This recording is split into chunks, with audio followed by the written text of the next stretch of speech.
Bonjour à tous et à toutes et bienvenue à ce deuxième tutoriel consacré à Excel. Ce tuto comprendra deux points. Le premier sur une option qu'on appelle en anglais le fill handle, qui va vous permettre de faire du remplissage rapide de manière très pratique. Et le deuxième point, ce sera les calculs. Nous verrons les calculs simples et les calculs avec adresse. Bon visionnage à tous.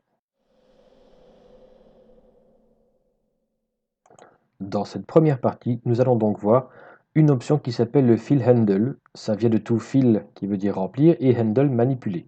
Le fill handle est le petit carré qu'il y a ici dans le coin inférieur droit. Je vais utiliser le terme anglais fill handle parce que c'est quand même plus rapide que de dire à chaque fois le petit carré dans le coin inférieur droit. Donc c'est une option qui va nous permettre de remplir des zones très facilement et très rapidement. Premier exemple ici, dans la cellule A1, j'ai écrit la valeur A. En cellule A2, j'ai écrit la valeur 2. Je vais sélectionner les deux cellules. Attention qu'il faut bien sélectionner les deux cellules. Je me place sur le fill handle. Je fais un cliquer-glisser avec le bouton de gauche. Et vous voyez qu'il va automatiquement incrémenter ici chaque fois de A. Donc ça, c'est très pratique lorsque vous voulez numéroter. Deuxième exemple ici. Là, je n'ai plus écrit les valeurs A et 2, mais bien A et 6. Je sélectionne les deux valeurs. Je me place sur le fill handle. Je fais un cliquer-glisser vers le bas. Et vous remarquez qu'ici, il augmente aussi, mais il n'augmente pas de A.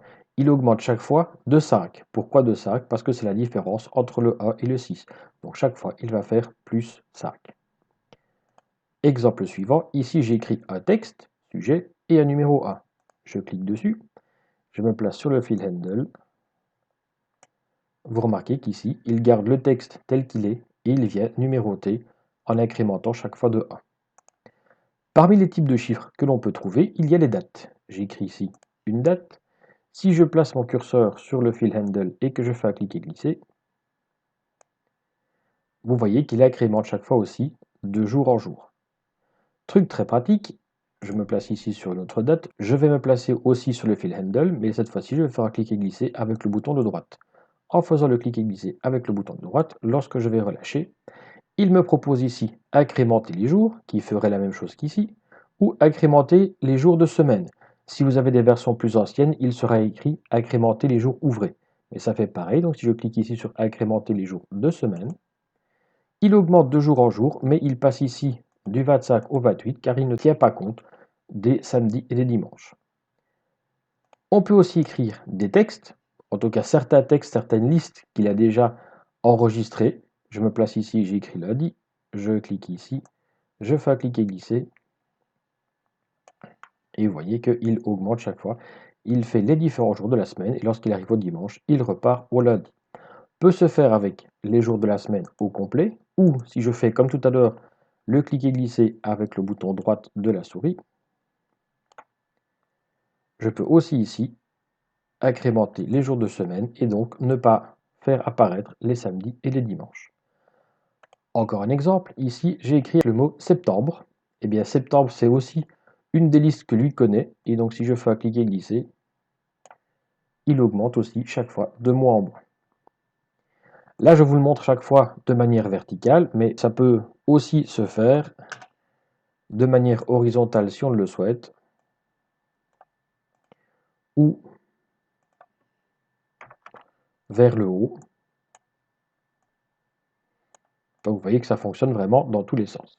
Dernière petite chose avec le fill handle, lorsque on utilise ces fonctions-ci, quelles qu'elles soient, si ici j'écris 1, là j'écris 2, tout à l'heure je vous ai montré qu'on faisait un cliquer-glisser vers le bas. Le cliquer-glisser vers le bas fonctionne très bien, mais là on n'a qu'une dizaine de valeurs, mais imaginons qu'on a un tableau très long. Et bien plutôt que de faire un cliquer-glisser, si je me place sur le fill handle ici et que je fais un double clic, il va continuer, il va incrémenter, que ce soit avec des chiffres, avec des dates ou avec des lettres, il va incrémenter et s'arrêter à la dernière ligne où il y a un texte. C'est pour ça qu'il s'est arrêté ici, c'est parce que dans cette cellule-ci, il n'y a rien. Ça, c'est vraiment un outil super pratique. Deuxième partie ici, donc les calculs. Avec Excel, on peut faire différents types de calculs. On va commencer par faire les calculs simples. Alors, un calcul simple ici, imaginons que je veuille faire 12 plus 20. Si j'écris 12 plus 20 et que je valide, Excel ne fait pas le calcul. Pourquoi? Eh bien parce que pour lui, ceci est un texte. Si on veut dire à Excel que ceci est un calcul, on doit aller commencer par écrire le symbole qui est commun à tous les calculs, c'est-à-dire le sigle égal. Si j'écris égal 12 plus 20, en ayant mis le égal d'abord, Excel va automatiquement me faire le calcul. Remarquez qu'ici, il écrit dans la cellule C1 la réponse et dans la barre des formules, il m'écrit bien ici le calcul. Je vais en faire un deuxième. Si je fais ici égal 75 moins 45, il me donne la valeur 30. Ça, ce sont donc les calculs simples. On va simplement écrire les valeurs. Attention que Excel respecte les règles d'importance au niveau des calculs, c'est-à-dire qu'il va d'abord calculer tout ce qui est entre parenthèses, ensuite tout ce qui est fois, puis diviser, puis plus, puis moins. Ici, donc, on a fait un calcul qui était égal 75 moins 45. Mais ces deux valeurs se trouvent ici. Donc, pourquoi aller taper les valeurs alors qu'on les a ici? On peut, lorsqu'on fait un calcul, faire appel aux adresses de cellules. Ici, je tape égal. Je veux ici la valeur 75 qui se trouve en A3. Donc, je pourrais écrire moi-même A3. Ça fonctionnerait très bien.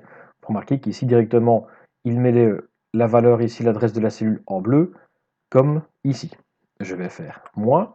Je pourrais écrire aussi B3, comme je l'ai fait. Mais vu que je suis dans un calcul, si je clique, alors que je suis en train d'écrire un calcul, si je clique de la cellule, il vient automatiquement me l'ajouter. Donc ici, on a bien le calcul égal A3 moins B3. Je valide, et j'ai la valeur 30 aussi. Donc grosso modo, pas de différence entre ceci et ceci. À ceci près que si maintenant, je venais modifier la valeur ici, et plutôt que de mettre 45, je viens mettre la valeur 40, automatiquement, la réponse ici se change immédiatement. Puisqu'on fait appel à des adresses de cellules, il va chaque fois voir où se trouvent les différentes valeurs qu'il y a dans les cellules. Tout à l'heure, je vous avais parlé du fill handle. Eh bien, regardez bien, si je me place sur le fill handle ici et que je fais un cliquer glisser, il vient chaque fois adapter le calcul. Là où c'est très important de bien comprendre comment ça fonctionne les calculs en Excel lorsqu'on fait appel à des valeurs de cellules, c'est que pour lui, le calcul ici, il ne fait pas 75 moins 40. Le contenu des cellules, il s'en fout. Il ne fait pas non plus A3 moins B3, ça aussi il s'en fout. Quand on écrit des adresses de cellules comme ceci, ce qui lui apporte, c'est la position relative des valeurs par rapport à son calcul. C'est-à-dire que ici, il fait deux cellules à côté de lui, moins une cellule à côté de lui. Pourquoi est-ce que c'est important? Eh bien parce que lorsqu'on fait le cliquer-glisser ou le double-clic sur le fill handle, on voit que chaque fois, il va adapter les adresses des cellules. Ici, donc, on était sur du A3 moins B3, ici A4 moins B4, ici A5 moins B5. Ce ne sont pas les mêmes adresses, ce ne sont pas les mêmes valeurs, mais ce sont les mêmes positions relatives des cellules par rapport à là où il y a le calcul. Donc il fait chaque fois, dans chaque cellule ici, il fait 2 à côté de moi, moins là à côté de moi. Une adresse de cellule comme ceci, où il n'y a rien d'autre comme information que l'adresse de la colonne et puis de la ligne, on appelle ça des adresses relatives, parce que c'est chaque fois la position relative des cellules par rapport à là où il y a le calcul. Alors, là donc on a vu des calculs encore faciles, maintenant je vais vous montrer une partie où il va falloir réfléchir un petit peu pour bien comprendre, mais vous allez voir, ça va être très pratique. Voilà, ici, on a une suite de 1 à 10, en horizontal et en vertical, et l'exercice ici nous demande de faire des tables de multiplication. Table de multiplication, je vais me placer ici. Si je fais égal cette valeur-ci, donc le A qui est en A1, fois le A ici qui est en PA, A fois 1, jusqu'ici, ça donne bien la bonne réponse. On va voir si avec le fill handle en horizontal, ça fonctionne bien. Visiblement, ça n'a pas l'air, parce que 1 fois 1, ça fait 1 fois 2, ça fait 2, 1 fois 3, ça n'a jamais fait 6. Et ça foire un petit peu sur le reste aussi. Si je le fais dans l'autre sens, ici en horizontal, on voit que là aussi, ça fait un petit peu n'importe quoi. Alors, pour mieux comprendre pourquoi ça foire, je vais vous expliquer. On est d'accord ici que le calcul ici se fait, puisqu'on a mis les adresses sans rien d'autre que l'adresse de la colonne et puis de la ligne, il fait A à côté fois A au-dessus. Donc quand on est ici, il fait A à côté qui est 4 fois A au-dessus, et il va chercher la valeur qui est là, alors qu'il devra aller chercher la valeur là au-dessus. Pareil pour les autres, donc c'est chaque fois il va chercher la valeur relative, donc chaque fois la position de chaque cellule par rapport à là où il y a le calcul. Alors, pour que ce soit facilement compréhensible, je vais juste recopier ici les calculs sans mettre l'égal, juste pour qu'on ait bien les calculs, parce que cette valeur-ci est correcte, ce calcul-ci est correct pour cette zone-là. Si je fais deux autres calculs, égal, là je vais chercher la valeur 3 qui se trouve ici. Attention qu'il ne faut pas confondre le contenu de la cellule avec l'adresse. La valeur ici c'est bien 3, mais l'adresse c'est bien A4, fois ici ce n'est pas E4 mais bien E1. On a donc ici 3 fois 4, ça fait bien 12. Je recopie le calcul. Et je vais en faire un autre ici.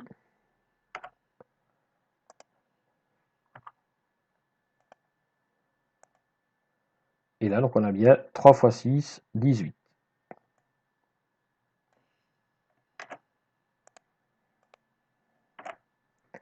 Voilà, donc ces trois calculs-ci sont corrects pour leurs cellules. Mais comment faire pour l'appliquer pour que ce soit correct partout? Si on regarde bien attentivement ces trois calculs, la première partie, on a ici A2, A4, A7. Pourquoi est-ce que le A se retrouve toujours? Parce que quel que soit l'endroit où le calcul a été fait, il doit toujours aller voir sur la première colonne, la colonne A. Mais par contre, ici, on était en ligne 2, il devait le faire en ligne 2. Ici, il allait voir en ligne 4, il est allé voir en ligne 4. Et ici, en ligne 7, il est allé en ligne 7. Donc ça veut dire que lorsqu'on va faire le cliquer glisser avec le fil handle, il devrait chaque fois adapter l'adresse de la ligne, mais pas de la colonne. Pareil pour l'autre partie, on a ici BA, EA, DA. Pourquoi? Eh bien parce que chaque fois, il doit aller chercher une valeur sur la ligne où les chiffres sont en vert ici. Donc il doit chaque fois aller chercher sur la ligne A, mais dans des colonnes différentes. Et si on recopie le calcul, il doit chaque fois les voir dans des colonnes différentes. Comment faire pour dire à Excel que tu ne dois modifier, adapter qu'une partie de l'adresse? Je vais me replacer sur celui-ci. Donc nous avons dit ici que au niveau du calcul, il va devoir chaque fois aller voir sur une ligne différente, mais toujours aller chercher en première colonne.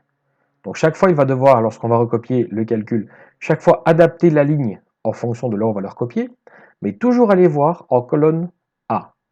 Pour lui bloquer la colonne A et qu'il n'ait pas à faire d'adaptation, on va se placer ici avant le A et on va les mettre le sigle $. Pour le bloquer, dans la deuxième partie ici, on doit chaque fois aller chercher sur la ligne A, dans des colonnes différentes. Donc chaque fois, il va devoir adapter la colonne, mais pas la ligne. Donc ici, on va aller bloquer la ligne. Donc on se met devant la ligne et on vient aussi mettre $. Donc on met $A, tu ne modifies pas le A, tu modifies le 2.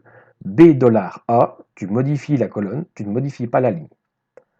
En ayant fait ça, on a donc bien ici $A2 fois $A. Et là, si je fais un cliquer glisser horizontal, et ensuite un cliquer glisser vertical, j'ai écrit un seul calcul que j'ai recopié et il a fait lui-même automatiquement les 99 autres. Imaginons maintenant que je veuille faire chaque fois une valeur rouge ici fois une valeur verte, plus 10, cette valeur-ci. Là, le calcul ici est correct. Si je mets plus 10, si je vais après changer la valeur là, il ne va pas le réadapter, donc il faudra chaque fois refaire tous les calculs. Donc ce qu'on va faire, c'est faire plus cette valeur-ci, M2. Mais attention, si je recopie le calcul une colonne à côté, en laissant le M ici, il va les chercher en colonne n. Ce n'est pas ce qu'on veut. Donc, on va aller bloquer la colonne. Si je recopie le calcul une ligne en dessous, il va les voir non plus en M2, mais en M3. Ici aussi, on ne veut pas ça. On veut qu'il ait cherché ici en M2. Donc, on doit bloquer et la ligne et la colonne. En faisant ceci, il fait bien le calcul correct. Et si je recopie avec le fil handle dans un sens et dans l'autre, il a bien ici tous les calculs. Ici, si je modifie cette valeur-ci, automatiquement, tous les calculs se sont modifiés. Ça, c'est vraiment une option très pratique. Juste, petite information, lorsqu'on a donc une adresse de cellule avec juste les valeurs des chiffres et des colonnes, on appelle ça, comme je l'ai dit tout à l'heure, une adresse relative. Lorsqu'on a bloqué et la colonne et la ligne, on a ce qu'on appelle une adresse absolue. Et quand on a une adresse qui est à moitié bloquée, donc soit on bloque la colonne, soit on bloque la ligne, on a ce qu'on appelle une adresse mixte. C'est tout pour aujourd'hui, on se retrouve bien vite pour une nouvelle vidéo. Au revoir à tous et à toutes.